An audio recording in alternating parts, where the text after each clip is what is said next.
Assalamualaikum warahmatullahi wabarakatuh. Utamakan sikap husnuzon, jauh-jauhkan suuzon.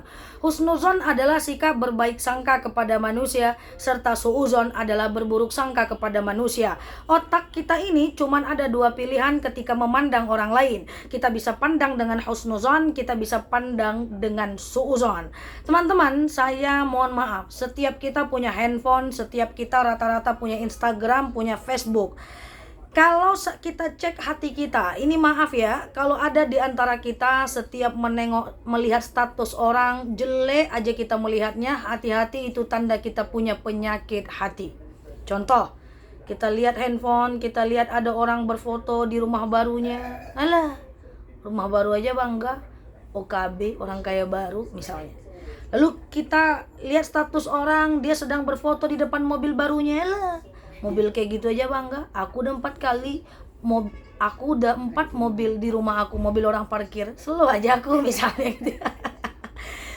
Atau misalnya ketika ada melihat orang berfoto mesra dengan suaminya, lah kayak gitu aja bangga. Aku udah 4 kali gonta-ganti suami, selalu aja ya, seandainya gitu ya. Jadi kalau ada di antara kita ini contoh saja ya. Ketika menengok status orang jelek aja kita melihatnya, hati-hati, itu tanda kita punya penyakit hati. Saya punya saran kalau kita masih seperti ini, yaitu update status keluar lagi, jangan lihat beranda dulu sampai hati kita lebih siap dan jantung nggak rontok engselnya ketika melihat kelebihan orang lain. Jadi teman-teman, sebenarnya gambar itu netral. Saya ulangi, gambar itu netral, tergantung bagaimana kita memandang setiap status dan gambar itu. Yuk kita pandang yang tadi dengan kacamata yang baik. Misalnya, ada orang yang berfoto mesra dengan suaminya, berarti dia ingin menunjukkan betapa indahnya rumah tangga yang sakinah. Mungkin dia sedang pegangan tangan atau lagi jalan-jalan. Ada orang misalnya yang tadi berfoto di depan mobil barunya, bisa jadi dia ingin menunjukkan betapa indahnya kerja keras dengan tawakal pada akhirnya. Ada orang yang memfotokan rumah barunya, bisa jadi dia ingin menunjukkan betapa proses yang luar biasa, ikhtiar yang luar biasa, yang berujung kepada kebaikan dan kesejahteraan. Jadi semua tergantung bagaimana kita memandangnya. Teman-teman, saya pernah punya mahasiswa. Mahasiswanya itu karakternya begini. Dia orangnya sudahlah, kayaknya setiap pergi kampus dia nggak mandi. Terus kalau kita ngomong, dia pandangannya kosong. Kemudian tidur terus. Masuk saya jam 8 tidur, masuk jam 2 tidur, masuk jam 4 tidur. Sampai teman-teman saya bilang sama saya, "Nela, itu kayaknya kalau kamu ngajar dia, kamu kasih aja deh nilai yang biasa. D kek, C kek." "Kenapa emangnya?" kata saya. "Oh, itu kerjanya tidur mulu tuh." Ternyata benar teman-teman.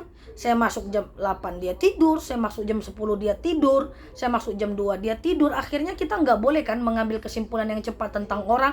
Saya panggil dia, "Hey, kamu kesini.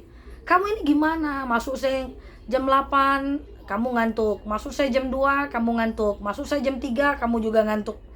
Ya. Nah, sekarang pertanyaannya, kenapa kamu seperti itu? Jam berapa kamu nih tak ngantuk? Apa kata dia? Bu Nela, kerja saya ini satpam Bu Nela. Saya shiftnya shift malam Bu. Saya ganti shift jam 7 pagi. Jangankan mandi, makan aja saya nggak sempat Bu. Tapi saya juga pengen kuliah. Saya juga pengen sarjana Bu. Saya juga pengen seperti teman-teman. Walaupun saya ngantuk-ngantuk. Oh, ini di mata saya mahasiswa yang luar biasa. Tapi di mata beberapa rekan saya dia mahasiswa pemalas. Kenapa bisa berbeda kesimpulannya? Karena cara pandang yang berbeda. Yang satu husnuzon, yang satu suuzon. Jadi teman-teman, yuk berhenti melihat hal yang buruk dari diri orang lain, ambillah hal yang baik dari diri orang lain, karena tentu dengan itu kita bisa banyak belajar. Ya, nanti kalau ketemu dengan teman di pasar, ibu sapa dia, "Hai," terus dia nggak nyapa. Bu," dia nggak nyaut. Bu," dia nggak nyaut. Ya sudahlah, baik sangka aja. Jangan-jangan dia sedang hitung uang masuk uang keluar. Nggak usah banyak pikir suuzon dengan orang. Baik-baik aja. Karena kehusnuzolan, berbaik sangka, itulah yang akan menenangkan kita. Percayalah, semakin banyak kita melihat baiknya dari orang, semakin tenang hati kita. Kalaupun ada orang yang berbuat salah, salahnya kita tegur. Tapi sebab dia melakukan kesalahan harus kita pahami. Karena tidak ada orang yang mau melakukan salah tanpa sebab-sebab tertentu. Kalau ditanya di dunia ini, tidak ada orang yang mau khilaf, tidak ada orang yang mau salah. pasti ada faktor dan penyebabnya. Sekalipun teman kita salah, al-insan fi mahallil khata' wan nisyan, manusia tempat salah dan lupa. Yuk kita tetap perbaiki dan kita tetap menemani dalam kondisi apapun sesama kaum muslimin dan muslimat. So teman-teman, tinggikan husnuzon, jauh-jauhkan suuzon atau berburuk sangka. Nela Luki di sini. Assalamualaikum warahmatullahi wabarakatuh.